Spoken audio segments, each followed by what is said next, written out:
ஒரு வழியா இந்த கெட்டக்கு நான் முடிஞ்சிருச்சு, யாருக்குமே எதுவும் ஆகல அப்படின்னு டான்ஜிரோ பெருமூச்சு விட்டுக்கிட்டு இருந்தான். அப்ப திடீர்னு ஒரு பிரம்மாண்டமான அதிர்வை அங்க இருந்த எல்லா ஸ்லேயர்ஸுமே கேட்டாங்க. என்ன சத்தம்னு பார்க்கும் போதுதான் அங்க என்னமோ ஒண்ணு தப்பா இருக்குன்னு சென்ஸ் பண்ண எல்லா ஸ்லேயர்ஸும் அவ்வளவு புகை மூட்டத்திலையும் 2 கண்கள் ஜொலிக்கிறத நோட்டீஸ் பண்ணாங்க. அண்ட் அந்த கண்ணுல அப்பர் ரேங்க் 3 எழுதி இருந்துச்சு.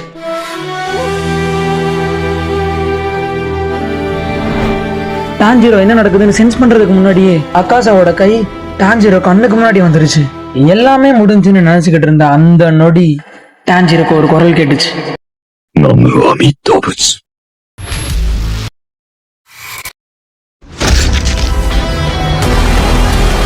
And yes, the most powerful Ashiraக்கும் லார்ட் ஆகாசாக்கும் உள்ள சண்டை ஆரம்பிச்சுதுன்னு சொல்லலாம்.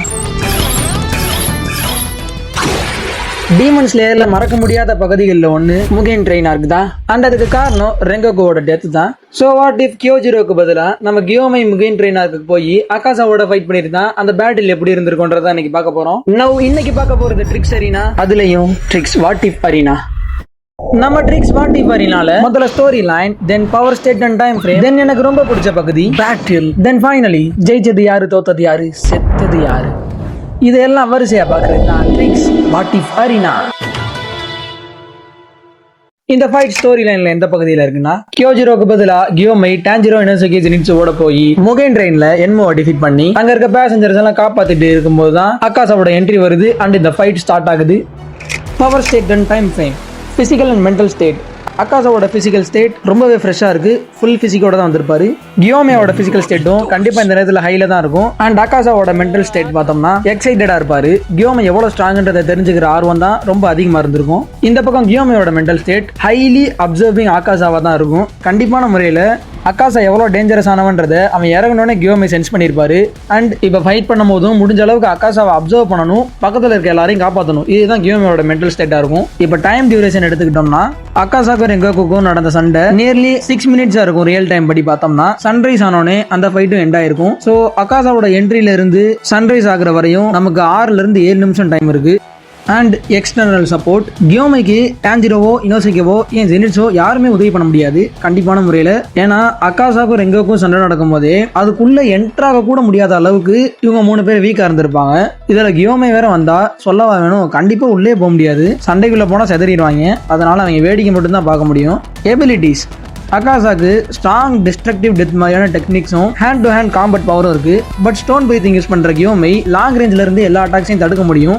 அண்ட் அவர் தான் இப்போதைக்கு நம்பர் 1 அஷிராவா இருக்காரு.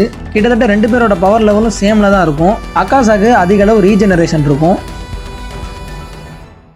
பெஸ்ட் பார்ட் ஆஃப் த வீடியோக்குள்ள வந்துட்டோம், த பேட்டில். அக்காசா டான்ஜிரோவை பஞ்ச் பண்ண வரும்போதே கியோமை அவரோட ஸ்ட்ரைக்ஸ் எல்லாம் லாங் ரேஞ்ச்ல இருந்து அடிச்சிருப்பாரு.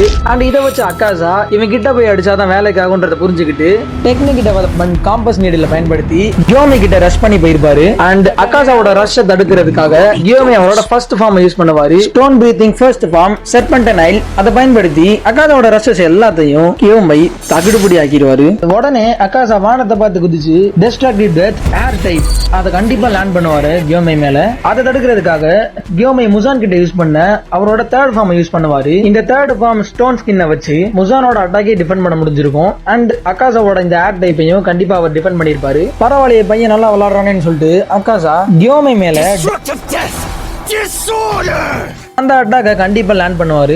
சடன்லி இந்த மொமெண்டையும் ரிதமையும் பிரேக் பண்ற மாதிரி கியோமை அவரோட ஃபோர்த் ஃபார்ம் யூஸ் பண்ணுவாரு, வல்கானிக் ராபிட் கான்குஸ்ட்.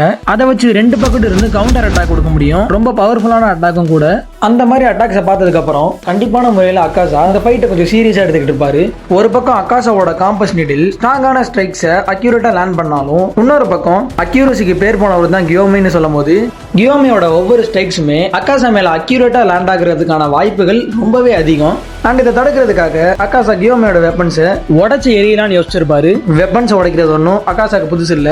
பட் கோகுசிபுவே மென்ஷன் பண்ணியிருப்பாரு, கியோமையோட வெப்பனை உடைக்கிறது சாத்தியமே கிடையாது. கடந்த 300 வருஷத்துல கோகுசிபு ஃபேஸ் பண்ணதுலேயே ஒன் ஆஃப் த ஸ்ட்ராங்கஸ்ட் ஹஷிராவும் கியோமை தான்.